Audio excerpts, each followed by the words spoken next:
warahmatullahi wabarakatuh.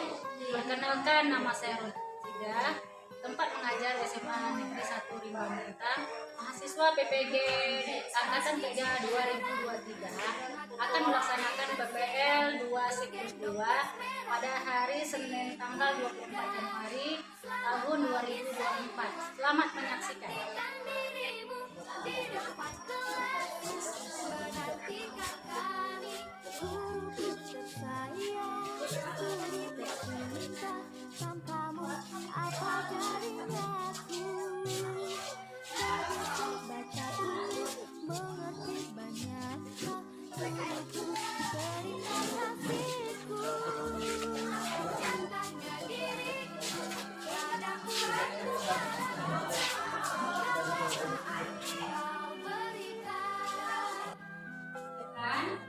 Ya, sebenarnya sebelum kita belajar adalah kita berdoa.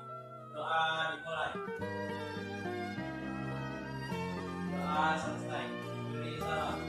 Assalamualaikum warahmatullahi wabarakatuh. Apa kabar semuanya? Alhamdulillah, luar biasa. Allahu Akbar. Ini dosen tuh. Ya semua ya. Nama lu? Alina? Oke? Ina? Bakti? Siapa? Abi? Ada?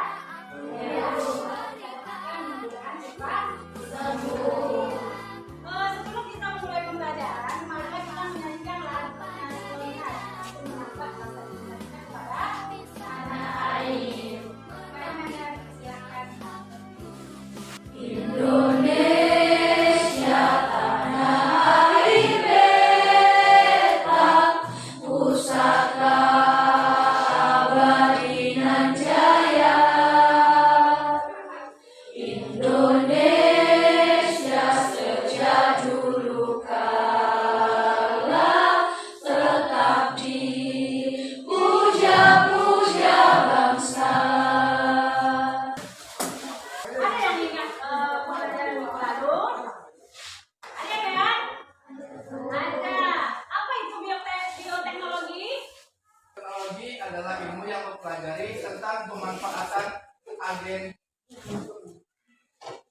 agen hayati. Agen hayati ini berupa mikroorganisme seperti memanfaatkan bakteri, memanfaatkan virus, dan memanfaatkan jamur sehingga menjadi produk maupun jasa seperti tempe, yogurt, dan tape.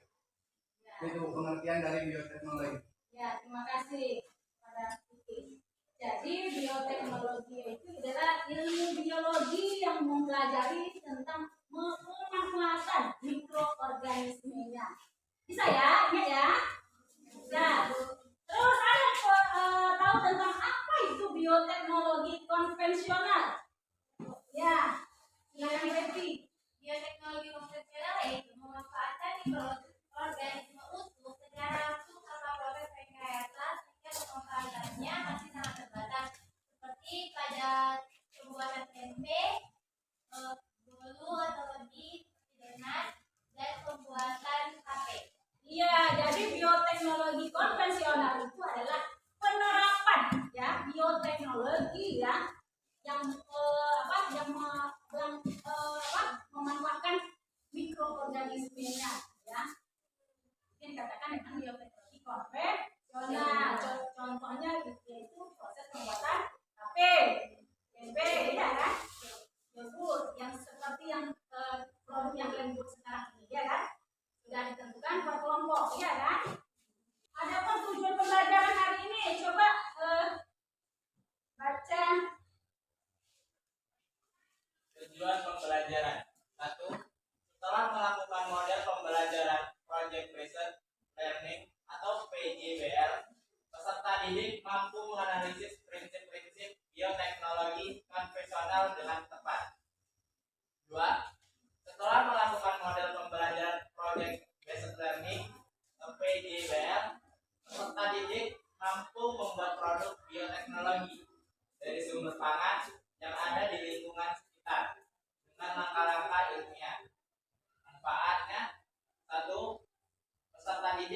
bisa membuat produk bioteknologi konvensional.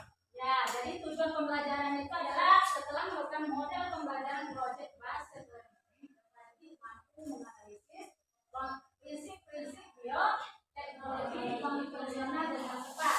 Yang kedua, setelah melakukan model pembelajaran project based learning, peserta mampu membuat produk bioteknologi dari sumber pangan yang ada di lingkungan sekitar dengan langkah ilmiah. Jadi manfaatnya peserta didik itu bisa membuat produk bioteknologi konvensional. Itu manfaatnya ya. Perhatikan video. Datang di channel Guru IPA. Pada kesempatan kali ini kita akan membahas mengenai penerapan bioteknologi dalam kehidupan, khususnya di bidang pangan. Bioteknologi pangan adalah bioteknologi yang digunakan untuk menghasilkan produk makanan dengan memanfaatkan mikroorganisme.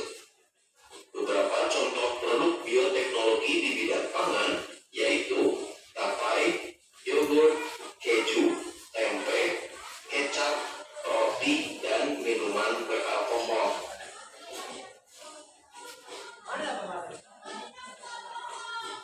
Tapai dibuat dengan memanfaatkan mikroorganisme yang ada di dalam ragi tapai. Salah satu mikroorganisme yang berperan dalam pembuatan tape adalah Saccharomyces cerevisiae. Selain Saccharomyces cerevisiae, jamur Aspergillus sp dan bakteri Acetobacter caseti juga berperan dalam pembuatan tape. Mikroorganisme yang terdapat pada ragi tape memiliki peranan yang sinergis. Artinya, mikroorganisme tersebut akan bekerja bersama untuk mengubah bahan baku dari singkong atau beras ketan menjadi tape. Selama pembuatan tape terjadi pemecahan atau hidrolisis amilum atau pati menjadi glukosa. Proses ini dibantu oleh jamur Aspergillus sp. Proses inilah yang membuat tape berasa manis. Glukosa yang dihasilkan dari proses tersebut difermentasi menjadi alkohol oleh Saccharomyces cerevisiae. Proses ini menyebabkan tapai memiliki aroma yang khas. Proses fermentasi yang dilakukan mikroorganisme dalam pembuatan tape merupakan respirasi anaerob. Artinya, dalam prosesnya tidak dibutuhkan oksigen. Rasa masam pada tapai disebabkan adanya kandungan asam cuka atau asam asetat. Asam cuka dihasilkan dari proses fermentasi alkohol oleh bakteri Acetobacter caseti secara aerob atau dalam keadaan terdapat oksigen. Fermentasi ini terjadi ketika pembungkus tape terbuka. Oleh karena itu, agar tape yang dihasilkan tidak terlalu masam, dalam pembuatan tape harus ditutup rapat.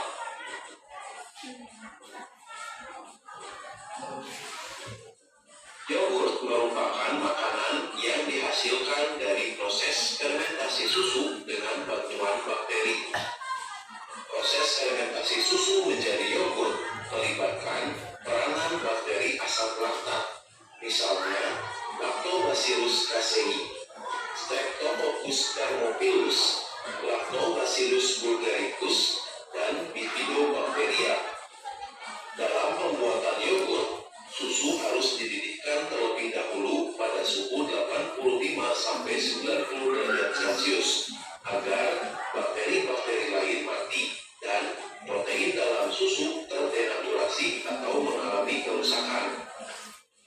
Bakteri asam laktat mampu mengubah laktosa yang terkandung dalam susu menjadi asam laktat.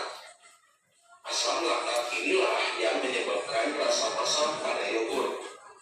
Akibat dihasilkannya asam laktat, pH menjadi turun. Turunnya pH juga menyebabkan denaturasi protein dan pelepasan kalsium serta fosfat dari protein kasein susu. Akibatnya, protein kasein menjadi tidak stabil dan mengalami pengendapan. Proses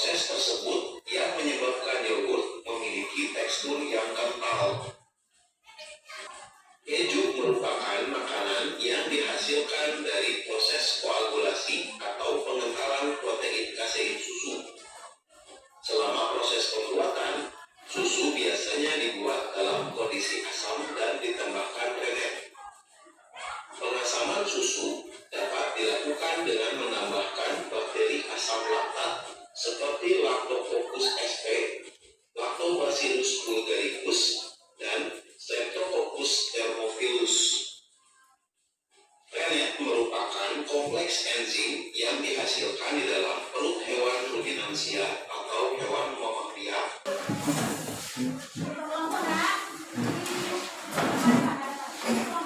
Tadi singkong, ya singkong dengan harga murah. Setelah diolah kemudian dipakai sehingga harga menjadi mahal. Jadi coba diskusikan di kelompok proyek apa yang mau kalian buat. Ya, kelompok 1 apa proyeknya? Kelompok 1.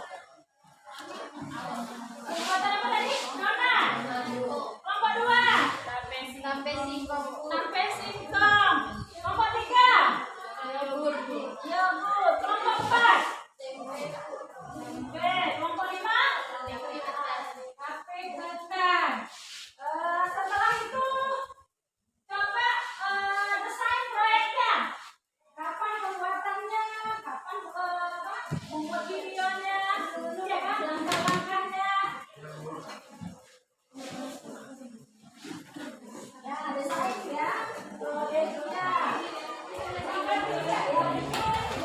Itu adalah temanya bioteknologi konvensional.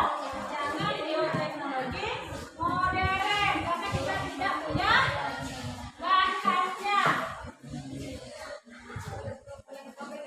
Susun jadwal, bikin laporan, ya. Laporan di situ sudah ada kapan panennya, kapan kalian membuatnya, ya kan? Ada langkah-langkahnya. Setelah itu ada kesimpulannya. Itu adalah susun jadwal proyeknya masing-masing.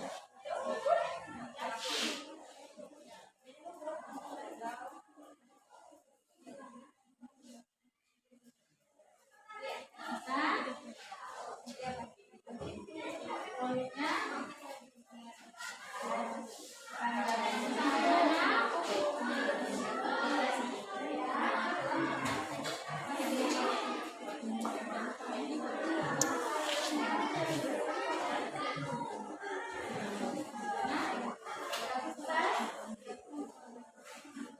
gimana? Berhasil nggak fermentasinya? Berhasil. Apakah produknya sudah selesai? Sudah. Kalau sudah nanti kita presentasikan per kelompok. Jadi hasil eksperimennya itu dipresentasikan per kelompok. Udah bisa ya? Sudah selesai ya? Laporannya juga ya? Iya. Kelompok 1 mana? Kelompok 1. Kelompok 2? Kelompok 3? Kelompok 3 mana? Kelompok 4? Kelompok 5? Ya, jadi ada beberapa penilaian.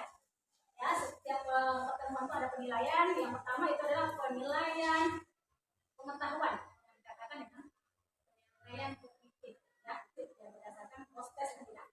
Nanti selesai pelajaran ada proses. Yang kedua, penilaian sikap. Ada penilaian sikap itu ada gotong royong, yang itu ada keaktifan. Yang ketiga adalah penilaian keterampilan. Ya, itu adalah pada saat presentasi nanti. Kita penilaiannya ya.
fermentasi yang dilakukan berhasil.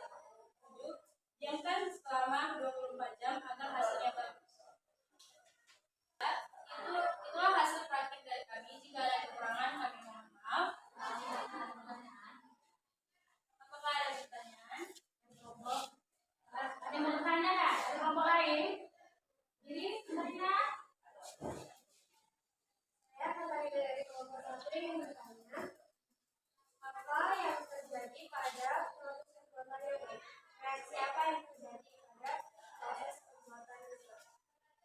Apa yang terjadi pada proses pembuatan yogurt?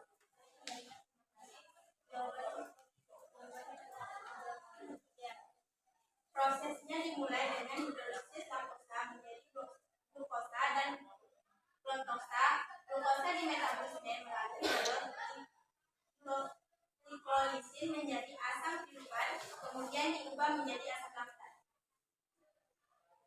Mana Katarina? Ada lagi mau tanyakan? Kelompok lain? Ada mau tanyakan? Ada puas? Paham ya proses pembuatan yogurt? Paham ya? Jadi satu tadi tentang pembuatan donat. Yang kedua proses pembuatan pesto. Yang ketiga adalah proses pembuatan yogurt.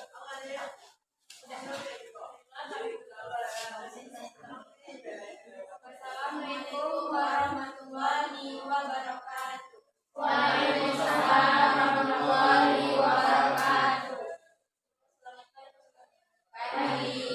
Untuk kelompok 3, tepuk tangan.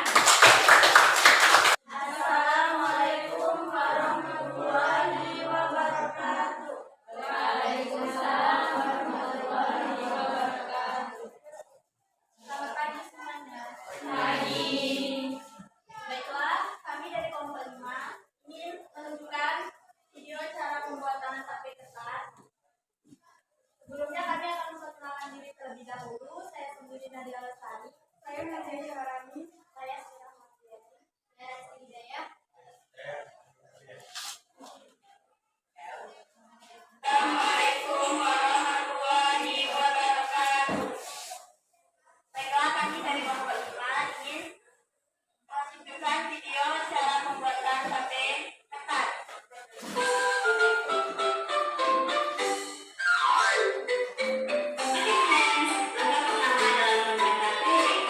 Kita harus mencuci dulu telur yang sudah kita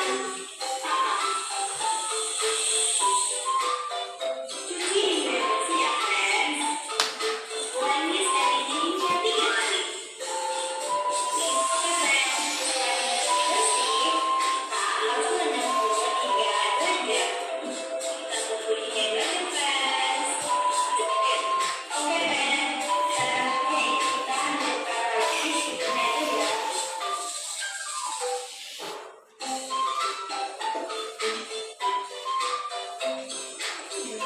Oke friends, setelah itu kita rebus ketan yang sudah direndam selama 2 jam lagi sampai kira-kira 30 menit.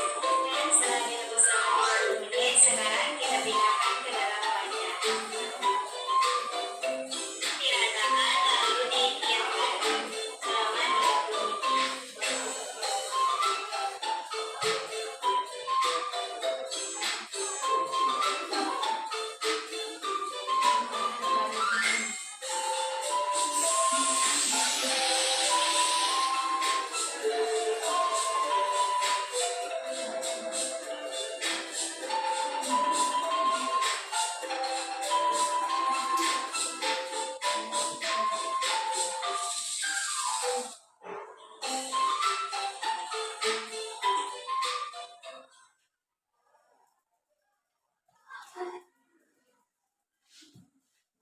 Dari video yang sudah kita tonton sama-sama, apakah dari teman-teman ada yang ingin bertanya?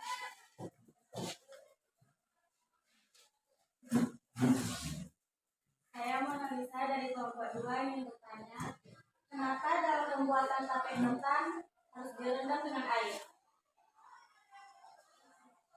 Kenapa dalam proses pembuatan ketan harus direndam dengan air?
Beda kan?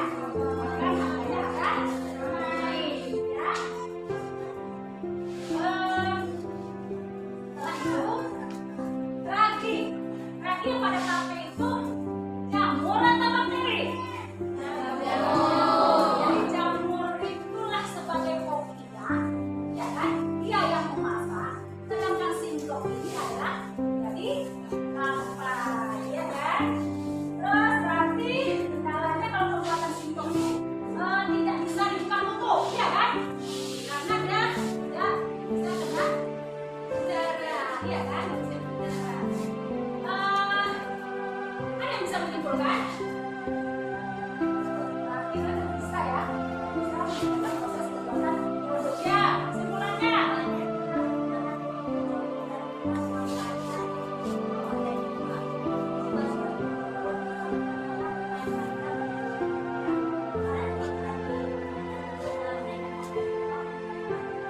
Iya, kekurangan.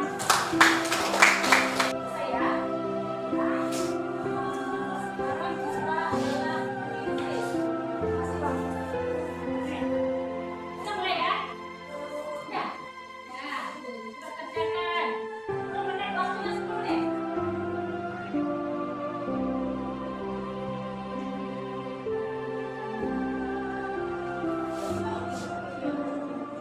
Makasih ya.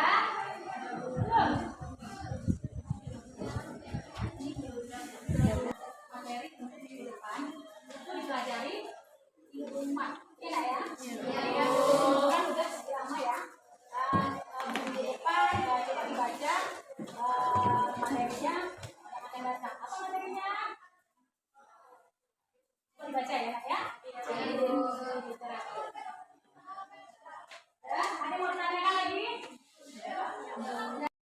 Ya, siapkan. Ya, seluruhnya. Sebelum kita pulang,